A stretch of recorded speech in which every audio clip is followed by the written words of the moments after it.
우리 의원님 같은 경우에는 지지난 대선 때 말미에 보면 이재명 그 대통령의 선거 캠페인을 좀 도우셨잖아요. 어떻게 알아요? 그때 이제 저도 이제 전해 들은 바가 있어서 말씀을 드리는 건데 그때 가까이서 본 이재명 대통령이 좀 어떤 느낌이었는지 궁금하거든요. 이 얘기 처음 하는데 네. 정말 많이 참으면서 일하시더라고요. 깜짝 참으면서 놀랐어요. 일한다. 네. 당시 후보일 때. 예. 네. 아니 그때 이제 앞에 나오는 캠페인이나 막 이런 것들이 뭐 말이 안 되는 거예요. 막 풍선 이렇게 놓고 그래서 어떻게 이렇게 해가냐 해서 마지막에 이제 유세 쪽에서 해서 한 열흘인가 남겨놓고 이거를 누가 이렇게 했느냐 이렇게 이제 그 안에 들어가서 이제 쭉 보면서 하는데 이거 있을 수 없는 얘기인데 네. 현수막을 어. 골목에다 달라고 그랬대요. 골목에다. 그러니까 이재명 아. 대통령이 선거 현수막 유세를 유세 한 현거 메인 현수막을 현수막을 거기는 이제 우리가 보통 선거할 때는 항상 네. 그 내거리에 그 건널목에 대로변이죠. 항상 새벽 네. 12시 땡 하면 이걸 붙일 수가 있어 가지고요. 보통 10시부터 가서 그렇죠. 싸움을 준비를. 하죠. 자리 싸움 하죠. 자리 싸움을. 잘 보이 조금이라도. 근데 잘 보이는데 좀이라도. 그런데 골목에다 달라고 그랬대요. 네. 그때 누가 했는지 아마 그 선거 캠페인을 주도하는 사람들이 했겠죠. 그래서 내가 너무 깜짝 놀라서 왜 골목에 다니는 남들은 큰 길에 걸으려고 난리인데 그랬더니 골목 상권에 있는 사람들이 봐야 된다고. 굉장히 엉뚱한 얘기로 들리는데요. 나 네. 깜짝 놀랐어요 그때. 그래서 제가 이재명이라는 분이 굉장히 브라이트하고 판단력도 빠르고 직관도 뛰어난 분인데 이것을 어떻게 그냥 넘겼을까라는 그 생각이 많이 들고 그러니까 저는 요즘에 그 송영길 대표가 얘기했던 그 맞아요. 이낙연계에 네. 있던 사람들이 돕지 않았다 선거를. 결국은 이 사람들이 거기서 뭐 유세차들이 지역 유세차들이 골목에 많이 서 있었다는 얘기들은 많이 돌지 했었어요. 않고, 네. 그 유세차를 지금 저는 이제 제가 제 경험에 의하면은 그 지역 선거를 할 때는 유세차를 타고 다니는데 정청래 그 이제 제가 갔던 데가 그 지역이잖아요. 마포을이었잖아요. 서울 마포을에. 마포을. 네. 정청래 그때 전 의원께서 그 당시에 저한테 그러더라고요. 여기 있는 사람들한테 해봤자 다 이 사람들이 딴 지역 사는 사람들이래요. 그러니까 이 지역 사는 사람들은 항상 굉장히 중요한 포인트예요. 네. 부동산 그리고 약국 그리고 미용실. 이 부동산, 사람들은 약국, 미용실. 이거는 분명 네. 이 동네 사람들이래요. 오, 네. 오래된 사람들이고 그리고 그 이외 가게들 옷가게 이런 데는 되게 외지 바깥에 이렇게 사는 사람들이라고 얘기를 했는데 제가 이제 제 선거를 할 때 그래서 이제 부동산 약국 그 미용실. 세 개를 제가 아주 아침에 했던 머리 옆에 가서 또 해요. 막 이러면서 이제 다녔는데 그 얘기를 들었으니까 우리가 보통 할 때는 그 홍대 앞에 바글바글하는 애들이 이 지역 사람들이 아니라는 것 때문에 머뭇거리게 되는 거예요. 대통령 선거 때는 다 우리 편이잖아. 당연히 전 국민이 그렇죠. 투표하니까. 지역구가 없으니까. 저는 밤 11시까지 유세차가 다닐 수 있어요. 그럼 골목길을 다니면서 이 젊은 애들하고 눈을 맞추면서 유세를 하는 게 너무 즐거웠어요. 그때 저보고 그렇게 열심히까지는 안 해도 된다는 거예요. 근데 저는 즐거웠어요. 그때 문재인 대통령 때. 근데 제가 이제 정청래 우리 제 후원 회장이고 그러니까 제가 이제 나는 이번에 마포을을 1등을 만들 거야. 서울에서. 네. 그랬더니 절대 안 된대요. 서울에 호남 사람이 많이 사는 곳이 은평이 있고 관악이 있고 또 구로가 있고 이런 데가 항상 1등이고 여기는 이 서울 사람들 갖고는 안 된다는 거예요. 제가 1등 했어요. 진짜로? 서울 전역에서 투표했을 때. 서울에서 전체에서 우리 지역구 중에 마포을이 마포 1등을 했어요. 1등. 마포을이 값이 굉장히 떨어졌는데도 값했는데도 1등을 했어요. 49%가 됐어요. 제가. 그래서 1등을 했는데 그때 보고 결국 발품이구나라는 생각을 제가 많이 했거든요. 네. 그런데 이재명 대통령 때 골목에 유세차들이 서 있었다는 얘기들이 너무 많이 들렸어요. 실제로 안 이제 다니는 거지 네. 의원들이. 2022년 말씀하시는 겁니다. 네. 22년 선거 네. 그러니까. 네. 안 다닌다는 거지. 골목에 현수막 붙고. 아니 그런 내용을 대통령도 사실은 누군가 의무로 보고를 하게 되면은 그걸 가까이서 봤을 때 저는 정말 화를 내도 모자랄 일 같은데요. 근데 그 보고가 네. 그때 이제 일이 그 선대 본부장이 있었고 이제 그쪽이 전부 다 이낙연계 사람들이 들어와 있었는데 그런 얘기를 한들 네. 그게 뭐 고쳐질 수가 있겠습니까? 그때만 해도 굉장히 좀 근데 이재명 대통령 굉장히 신중하시고요. 그리고 참으세요. 참으시더라고요. 맞아요. 나는 그거를. 그래서 그때 깜짝 놀랐어요. 그 저렇게 골목길에 현수막을 붙이라는 이런 걸 전략이라고 내놨다는데 이거를 이분이 아셨으면 그대로 뒀을까? 그렇지만 제가 뭐 여쭤볼 수는 없었고 그러니까요. 그래서 그때 열심히 의원들이 뛰지 않았다는 것 분명했고요. 그리고 의원들은요 이런 게 있어요. 그 대선 후보로 나온 사람들이 이제 뭐 초선 출신으로 나온 사람들을 만날 때 좀 알로 보려고 그래요. 그리고 아는 척하고 앞에서.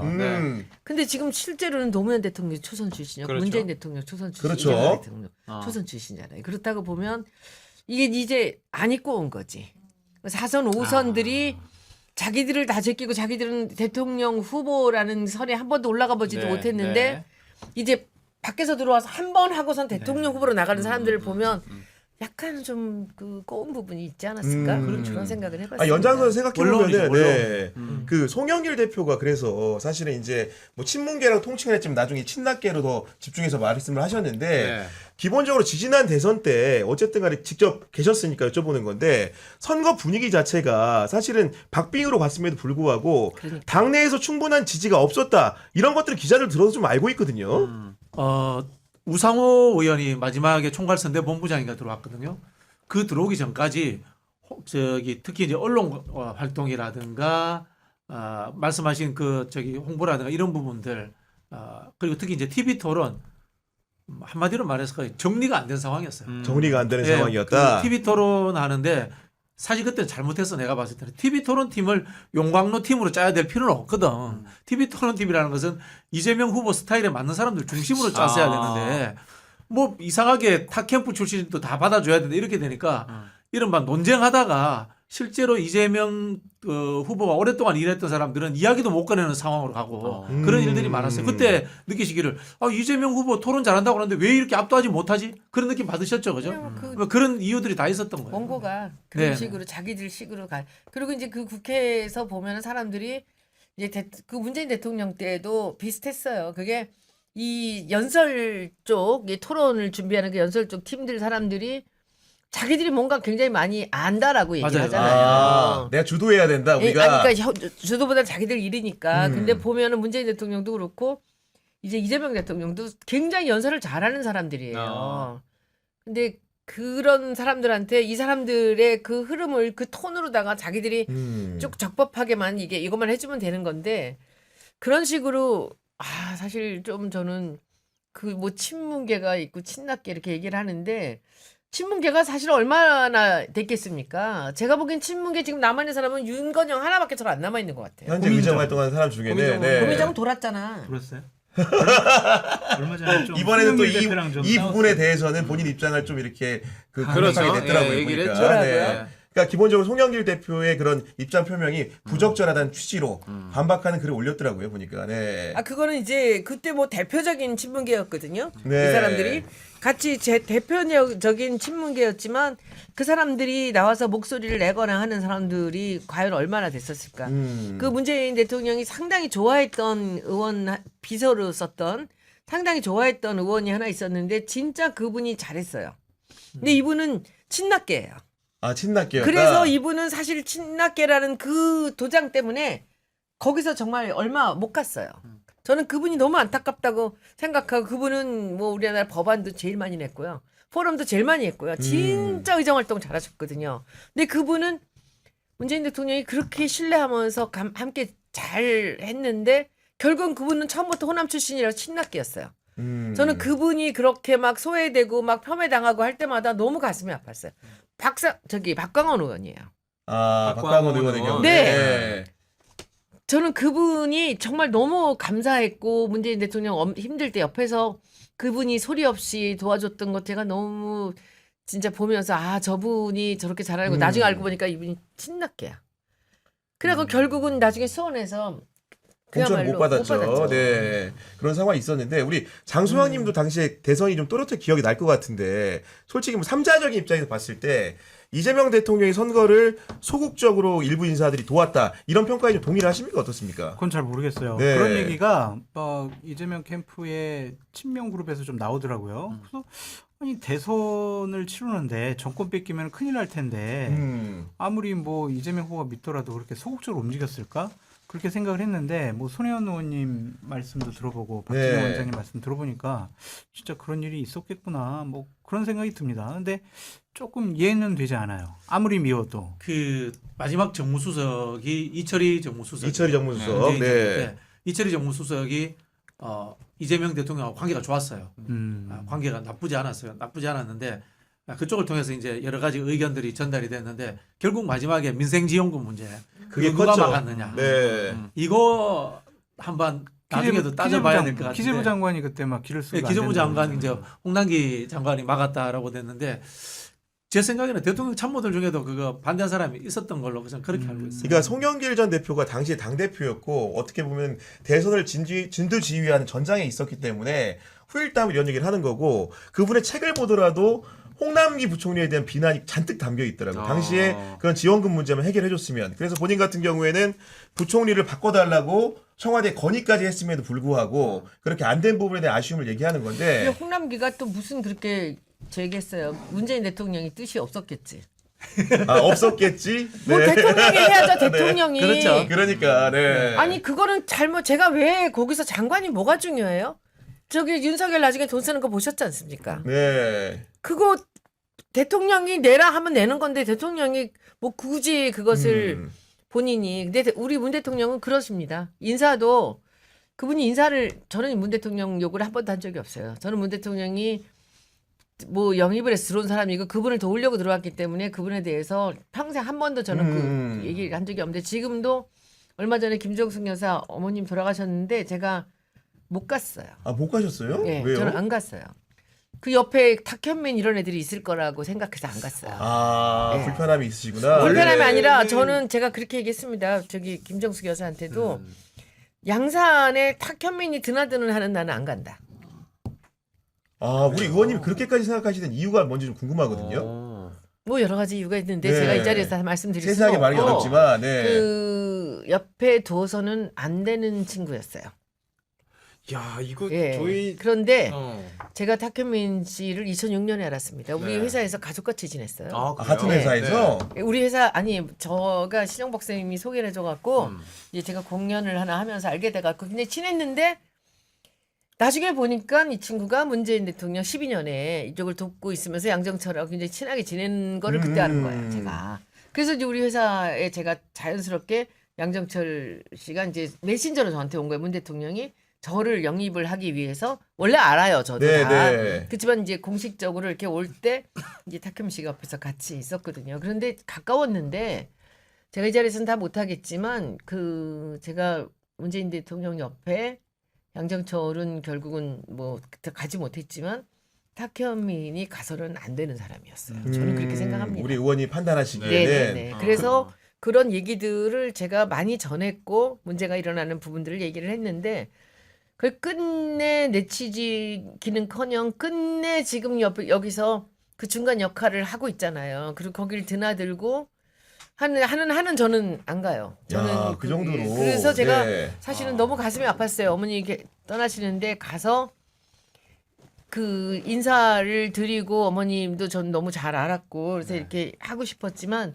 거기서 그 사람들을 만나게 될 때 그리고 문 대통령도 또 저 보고 싶으실 거예요. 저 굉장히 옆에서 가까이서 일을 했던 사람이기 맞아요. 때문에 홍보위원장도 하시고 했기 그런데 때문에 네. 못 갔어요. 나중에 이제 사사롭게 한번 이제 제가 조의는 네, 표시하겠지만 의원님께서 오늘 이렇게 얘기를 하시면서 탁현민 씨에 대해서 굉장히 많은 분석들이라든지 아니면 좀 잘못된 해석들이 나올 것 같은데 혹시 그렇게 생각하시는 이유 뭐 키워드라도 저희에게 좀 네, 던져주시면 업무적인 것도 좋고. 네. 아니 그냥 제가 보기에는 그 양정철이라는 사람이 청와대 들어갈 줄 알았잖아요. 자기가 들어갈 줄 알았는데 못 들어갔잖아요. 그러니까 양정철 씨와 연결을 해서 청와대에 이렇게 얘기를 전하고 뭔가 할 수 있는 사람이 탁현민이었어요. 둘이 굉장히 가까워요. 그 둘이 가깝고 그리고 김어준 씨까지 셋이 제가 보기엔 굉장히 가까운 그런 사람들인데 그러니까 이 탁현민 씨가 뭘 했습니까? 대통령 수행이잖아요. 대통령이 나가는 자리를 만드는 사람이에요. 그렇죠? 그렇죠. 그러니까 대통령과 굉장히 가까이 있는 사람이에요. 그리고 이 친구가 친화력이 굉장히 좋습니다. 예. 그러다 보니까 그 양정철 씨 대신에 전할 수 있는 얘기들 같은 것들을 탁현민 씨가 충분히 해줄 수가 있었는데 그때 임종석이라는 사람이 딱 자리를 잡고 있었잖아요. 근데 사실은 이거 제 추측이에요. 지금부터도 추측, 제 네. 추측인데 그 처음에 양정철 씨가 문재인 대통령 옆에서 거의 수족같이 일하면서 선거를 치렀거든요. 그랬죠. 대통령 선거를 맞아요, 치를 맞아요. 때 그 비서실장으로 임종석 씨를 데려왔어요. 그럼 뭐죠? 양정철 씨가 데리고 왔죠. 데려왔죠. 임종석을, 비서실장을 그 임종석 씨가 하지만 실제로 옆에서 모든 거는 다 양정철이 했거든요. 그리고 거기서 그때 이제 고민정이 등장을 합니다. 탁현민 씨가 데려온 사람이에요. 고민정은 다른데 행사를 할 때 이제 KBS 그만두고 이렇게 있을 때 그래서 거기서 처음으로 대통령 후보를 이 후보와 함께 하면서 이제 아나운서 역할 이런 역할을 이제 이게 사회를 보고 하는 역할을 처음 한 게 고민정 씨가 그때 나타납니다. 그럴 때 이제 보면은 저도 뭐 사석에서 이렇게 이 사람들을 봤지만은 임종석 씨랑 항상 양정철 씨가 같이 있었어요. 그래서 저 둘은 뭐지? 이 사람이 비서실장인데 이 사람은 이제 안 보이는 네. 조정자죠. 그림자 같은. 그림자. 네. 그러면 당연히 제가 보기에는 비서실장 또는 총무비서관으로 양정철 씨가 들어가야 되는 거였잖아요. 못 들어갔잖아. 안 들어간 척했지만 못 들어간 못 거예요. 들어갔죠. 그건 제가 확실하게 할 수 있습니다. 그러니까 문재인 대통령 입장에서는 임종석 씨를 그냥 비서실장으로 데려간 거죠. 그래서 저는 이 대목을 이제 동화와 비교를 하려고 그래요. 제가 이거 추측이라니까 네, 감안하고 추측을 보세요. 네, 네. 추측과 상상을 왕자와 더해서 거지. 네. 옷을 바꿔 입은 왕자. 음. 그런데 바꿔 입은 채로 그 자리를 지켰고 왕자는 거지 옷을 입고 떠돌았잖아요. 근데 그래서 양비가 굉장히 우리 양비라고 불렀어요. 그렇죠. 약어로. 요새 예. 탁비라고도 하죠. 네, 탁비 양비. 네. 양비가 굉장히 서러웠을 거예요. 자기가 그 비서실장 자리에 앉혔는데 본인이 원하는 거는 뭐 나중에 소문을 듣기는 총무비서관이라고 했는데 그 총무비서관은 정말 엉뚱한 조용한 사람이 맞죠. 이제 그랬는데 그 상황에서 본인의 얘기를 들어주지 않는다라는 소문이 파다했어요. 양비가 아무리 내가 거기를 못 들어가도 그래도 내가 그 비서실장 만들고 했는데 뭔가 영향력을 적당하게. 그게 라도, 제일 예. 뭐예요? 우리 위원장님 한번 보시면 인사예요. 거기는 청와대에 입성을 하면 사람이 또 몇 명이나 새로 뽑나요? 100명 넘죠? 많이 뽑죠. 많이 네, 많이 뽑죠. 뽑을 겁니다. 예. 그렇죠. 500명 뽑죠. 600. 근데 양비가 원하는 사람을 하나도 안 뽑아줬어요. 그때. 그러다가 너무 무서운 일이 벌어진다니까. 그 임종석 실장이 그만두고 노영민이 들어가면서 이 사람들이 좀 루즈해지기 시작했어요. 그러니까 그때 임종석은 분명히 양비로 인해서 자기가 들어갔을 수도 있죠. 제 보기에. 그런데 들어가서는 이게 이제 양비하고 가까이 지내기가 상당히 어려운 상황이 아니었겠습니까? 그때 이제 탁비가 역량을 좀 발휘를 했을 가능성이 있고요. 그리고 이제 비서실장이 바뀌면서 굉장히 자유롭게 그 자기 연출이나 이런 것들을. 예. 아니지. 탁비는 원래 연출이나 이런 건 자기가 다 했고요. 네. 그거는 근데 이제 양정철의 의견들이 좀 많이 수용이 되고 그리고 노영민 같은 분은 양비랑도 굉장히 가까운 사람들이 이때 그러니까는 이 윤석열도 들어올 수 있었고 뭐 이렇게 많은 인사나 이런 것들이 이렇게 이루어질 수 있었지 않았나 저는 그렇게 봐요. 그러니까 문재인 대통령이 사실은 얘기하려다가 여기까지 갔네. 문재인 대통령은 원칙대로 하는 사람이에요. 그래서 사람을 뽑을 때 인사를 할 때 본인이 원하는 사람들을 이렇게 하질 않아요. 소개를 받고 이런 것도 안 하고 그냥 시스템으로 한다는 생각을 하는 거예요. 누가 올리면 그 안에서 민정에서 의견 주면 예. 검토하고 검증하고. 예, 검증하고 그리고서는 간다. 그래서 제가 그걸 직접 한번 물어본 적도 있어요. 근데 왜 내가 합니까? 시스템으로 여기서 그 인사비서 팀장들이 있는데 이렇게 얘기를 하더라고요. 그래서 사실은 저는 문재인 대통령에 대해서 뭐 이렇게 저렇게 여러 일이 많았지만 딱 하나 이분이 잘못한 게 있다면 저는 인사라고 보거든요. 비서실장 잘못 쓰신 거죠. 솔직히 말씀드리면. 비서실 그러니까 의원님 말씀하신 게 시스템이잖아요. 근데 시스템 관리자가 사리 사욕이 있는 사람이면 이 시스템이 바이어스가 먹는 거죠. 인사위원회 위원장은 비서실장이고 민정수석 들어가고 인사수석 들어가고 총무비서관 근데 들어가고. 이분이는 이제 인사라는 게 워낙 예민한 거기 때문에 이것은 내가 하는 게 아니라 이들의 의견을 합해져서 네. 올라오면 나는 마지막 결정만 하면 된다라는 그런 생각이 있었던 거죠. 근데 내가 인사에 개입하지 않겠다라는 거죠. 네, 뭔 얘기인지 근데 알 것 그게 같아요. 대통령으로서는 그거는 저는 지금 보면 잘못된 게 아니었나라고 생각이 리더십을 들어요. 적절히 행사할 필요도 있었다. 거기에는 필요에 따라서는. 왜냐면 네. 그 다음에는 인사는 만사라고 하는데 인사가 만사니까. 그러니까 좋은 네. 사람을 제자리에서 잘 갖다 놨으면 대통령이 조금 더 그런 그 사람으로 인해서 일어나는 일들은 좀 방지할 수 있지 않았을까? 그러니까 결국은 저희가 이제 이런 얘기까지 오게 된 배경에는 최근에 이제 통합 논쟁도 있었고 네. 뭐 권리당원 뭐 1인 1표 문제도 있었고 기타 등등의 문제를 거치면서 심지어는 유시민 작가가 촉발한 ABC론까지 오는 과정에서 거기서 제가 하나만 보탤게요. 네. 저도 이제 문재인 정부 때 이제 따돌림 당한 사람 중에 하나인데 쉽게 말하면 이거예요. 문재인 정부는 오래된 구친노들을 쓰지 않았어요. 아, 구친노를 안 썼다. 안 썼어요. 노무현 정부 때 구친노들을 거의 안 썼어요. 구친노세요? 구친노죠. 제가 이른바 이해창계도 생각보다 거의 못 갔어요. 많이 네. 등용이 안 되고. 등록이 안 됐어요. 그랬을 거예요. 자 그렇게 된 이유 중에 하나가 노무현 대통령 시절에 문재인 대통령과 동급이었던 사람들이 많았잖아요. 그 사람들이 다 제외된 거예요. 제외되고 그럼 그 신주류는 누가 됐느냐? 말씀하신 비서실장이 주도했던 분들 이른바 저희가 봤을 때는 하나 아래. 오히려 민평령 계열 사람들이 진짜 친문이 돼가지고 주인 행세를 하는 거야. 근데 임종석 씨가 민평년이에요. 민평년이죠. 노영민 그랬습니까? 실장도 민평년이고. 그랬습니까? 근데 이거는 뭐 저는 개파 문제를 따지려는 게 아니고 저는 구친노를 좀 더 등용했어야 된다고 생각하는 이유가 뭐냐면 경험했던 사람들이잖아. 그렇죠. 경험했던 사람들이잖아. 그 안에 국정 운영 유시민 경험이 작가도 있죠. 들어가죠. 네. 예? 유시민 작가도 그때 들어가지 않아요? 뭐 구친노. 구친노죠. 네. 그런 말씀 주신 건데 어쨌든 간에 야 포인트가 네. 중요하다 이거는. 그러니까요.